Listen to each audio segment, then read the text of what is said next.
Hello, everybody, and welcome back to another episode. Welcome back. Do you need to check out your fashion there for a minute? Yeah. Well, Amanda, this week is officially 1 week post chemo. So, first of all, how do you feel? Do you feel like you're all recovered from your final round? How are you feeling? Yes. Well, I feel that I felt like my electrolytes were a little bit off for a couple days. Throwing up will do that to you. Yeah. And then I actually think I might have like a little cold, which is nice that I've kind of been there, done that, and I know what to expect now. Yes, you seem so much calmer about this one than the last one. And I don't even know, there's like really bad allergies here too, but I definitely am feeling it right now. And this week is going to be the week that we go back up to UCSF and get your MRI, which will, assuming it looks as good as all the previous ones, will officially conclude standard of care. How are you feeling about it? Better, that's for sure. It's interesting. MRI week, there is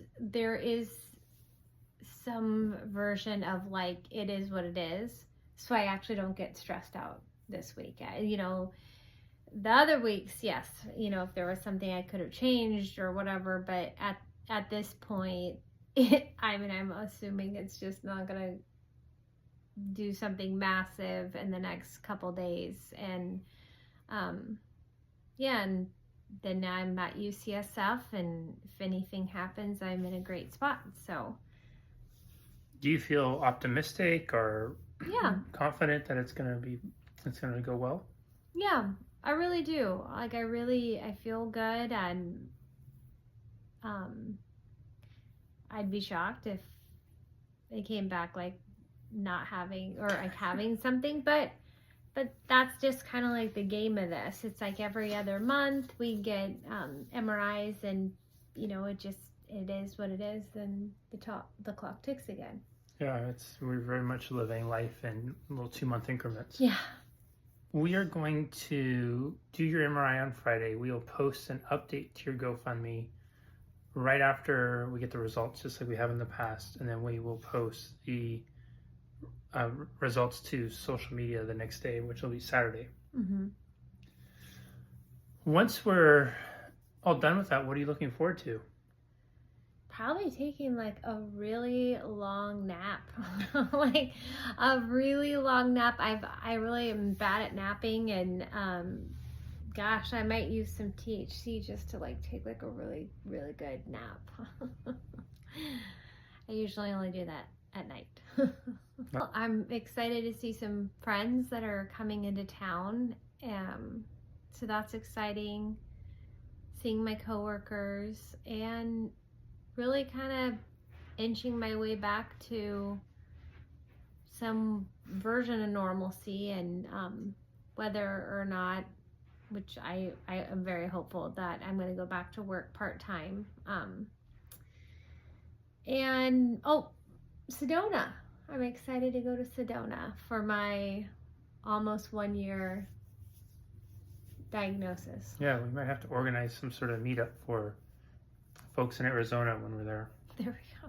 Looking back over the last 10 months now, almost 10 months, what is one thing that has really stood out to you? Well, the glioblastoma world is a very small world, and the amount of people that have like fielded my questions, or people asking me questions, I mean, it's a really, like I always say, it's a club you don't want to be in, but once you're in it, like there's some of the most incredible people. So something that really surprised me was just strangers on the internet really wishing me well, but not even wishing all of us well. Like really, no one's like gatekeeping secrets. Everyone's like, here, this is what I did, or this is what, this helped me, or this helped a friend of mine. And there really is a big camaraderie around, I think probably with a lot of diagnosis, but this one in particular, because I'm in it. How do you want to pay that forward? Having asked the questions that I've asked, or knowing the resources to ask for if you don't know about it. Most of my conversations are held like offline and through like direct message, and so there's a lot of people that I interact with like almost on a daily basis. Someone who's just been diagnosed, or someone who's just kind of learning about my Instagram page. And so I feel if I know the answer, or if I know someone that has the answer, I will link them together. Goodness gracious, I am not an expert on this at all. I'm only 10 months in. I think that's something really important, though, is going into this, as much as we feel like we've immersed ourselves in the world and learned and educated ourselves to an extent, you really have such a deep respect for the doctors, the scientists, the people who are doing that and making this their life's work. I know the medical system kind of gets demonized at times because of the system, but we have consistently, through this entire journey of the last 10 months, the people who are working in the system, the doctors, the nurses, we have just met person after person after person who is just kind and loving and passionate, and they are probably worn down and exhausted because there are so many people who need their services and there's just not enough hours in the day, yet they continue to show up and they continue to try to do best by us and by the other patients. And I think that's just, it's been really beautiful to see that. And I know all of my providers are overwhelmed, every single one of them. Cancer is just everywhere.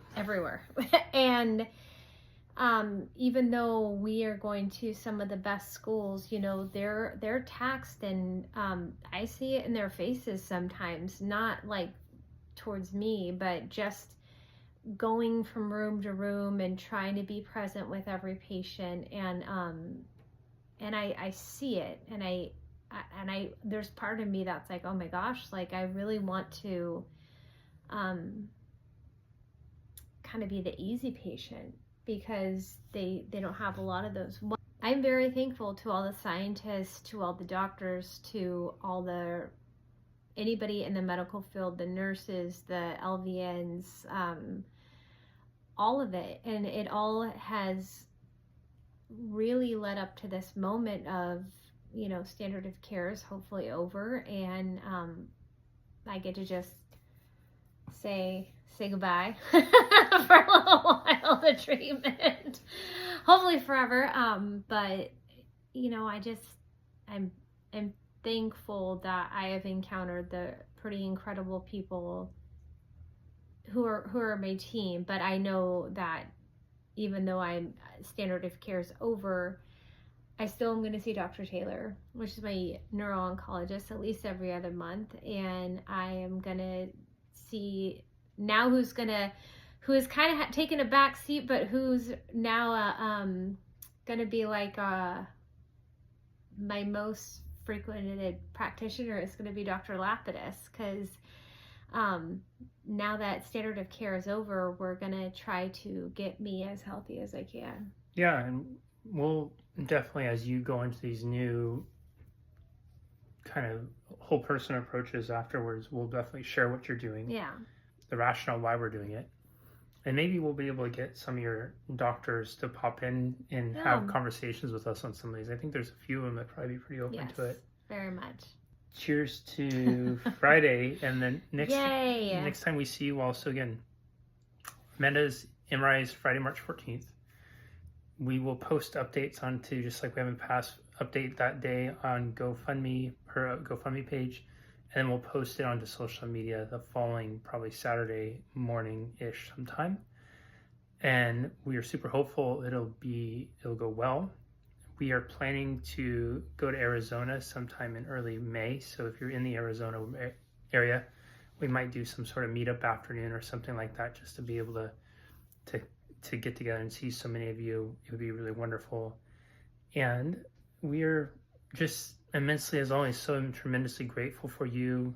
We're arriving on the precipice of the conclusion of one chapter of this journey and moving on to the next chapter, which will hopefully be one that includes many, many more years of great health, but also looking at how we can give back to and really affect positive change, and hopefully in some meaningful way contribute to others having a shot, not just at longevity, but on quality too. Because I think what's really been remarkable with this is these last 10 months have been hard.